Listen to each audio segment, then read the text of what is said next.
علامہ اقبال نے اپنے ایک ملنے والے کو خط لکھا، کہا ترجمہ نہیں بھی آتا تو پھر بھی تلاوت کرو، خالی تلاوت کرنے والے کے قلب کا تعلق حضور کے دل سے جڑ جاتا۔ سیارہ ڈائجسٹ کا ایک قرآن نمبر چھپا تھا، اس میں ایک شخص کی کہانی لکھی تھی کہ قبر کھودتے اس کی قبر کھل گئی، لوگوں نے دیکھا کہ قبر میں روشنی ہے اور کفن بھی میلا نہیں ہوا، اور وہاں گلاب اگے ہوئے ہیں جس کی خوشبو سے ماحول میں عطر پھیلا ہے، تو لوگ اس نشان پہ صاحب قبر کا گھر تلاش کرتے رہے۔ اس کی بیوہ سے ملاقات ہو گئی، اگرچہ وہ بہت زیادہ بوڑھی ہو چکی تھی۔ پوچھا تیرے شوہر کا کیا عمل ہے کہ ہم نے اس کی قبر میں روشنی بھی دیکھی ہے اور خوشبوئیں بھی دیکھی؟ اس نے کہا میرا شوہر ایک دیہاتی شخص تھا، مجھے کوئی اس کا ایسا عمل نظر نہیں آتا، ہاں یہ مجھے یاد ہے کہ وہ قرآن مجید تو نہیں پڑھا تھا لیکن اس کتاب سے محبت اسے بڑی تھی، اور صبح جب نماز پڑھنے جاتا تو لوگ قرآن مجید کھول کے بیٹھتے تو اسے بڑا دکھ ہوتا کہ میں بھی قرآن پڑھا ہوتا تو مجھے بھی یہ برکت نصیب ہوتی۔ اب گھر آتا تو اس کے قدم بوجھل ہوتے، گھر آ کے طاق پہ پڑے ہوئے قرآن مجید کے نسخے کو اٹھاتا اور کھولتا اور ایک ایک سطر پہ انگلی رکھتا اور کہتا مالک مجھے نہیں پتا یہ کیا لکھا ہے لیکن جو لکھا ہے سچ لکھا ہے۔ پھر نیچے آ جاتا، کہتا مالک مجھے نہیں پتا یہ کیا لکھا ہے، میری بدقسمتی ہے مجھے نہیں پتا، لیکن جو لکھا ہے سچ لکھا ہے، تیرا کلام ہے۔ انگلیاں پھیرتا جاتا اور یہ کہتا چلا جاتا یہ بھی حق ہے، یہ بھی حق ہے، یہ بھی حق ہے اور یہ بھی حق ہے۔ تو آج اس کی قبر میں جو اجالے پھیلے ہوئے ہیں تو اس قرآن کی محبت کی وجہ سے ہے۔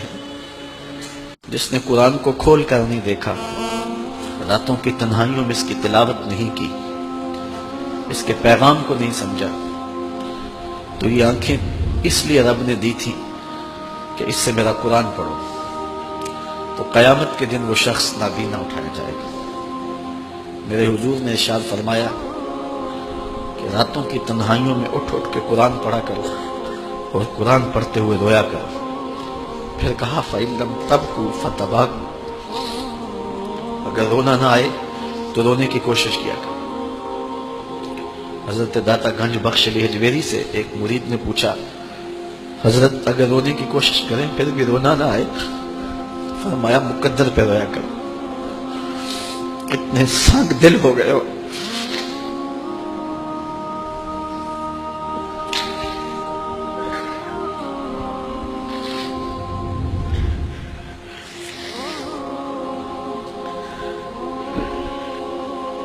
امام ابو نعیم نے حلیہ میں لکھا لا خیر فی عین لا تبکی من خشیت اللہ، اس آنکھ میں کوئی بھلائی نہیں ہے جو رب کے خوف میں روتی نہیں ہے۔ رومی کہتے ہیں جہاں پانی چلتا ہے وہاں سبزہ اگتا ہے اور جہاں آنسو چلتے ہیں وہاں رب کی رحمت اترتی ہے۔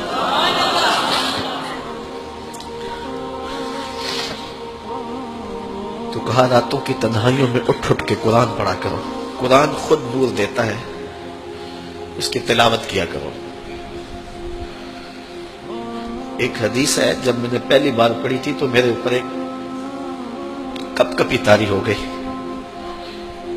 اور وہ لمحے دوبارہ تو نہیں اس انداز سے مل سکے، لیکن جب بھی میں پڑھتا ہوں ایک حظ ملتا ہے۔ فرمایا قرآن یہ اللہ کی وہ لٹکتی ہوئی رسی ہے جس کا ایک سرا تمہارے ہاتھ میں ہے اور دوسرا سرا تمہارے رب کے ہاتھ میں۔ کرنٹ لگتا ہے کہ یہ وہ قرآن ہے جس کا ایک سرا رب کے ہاتھ میں ہے تو دوسرا سرا تمہارے ہاتھ میں ہے۔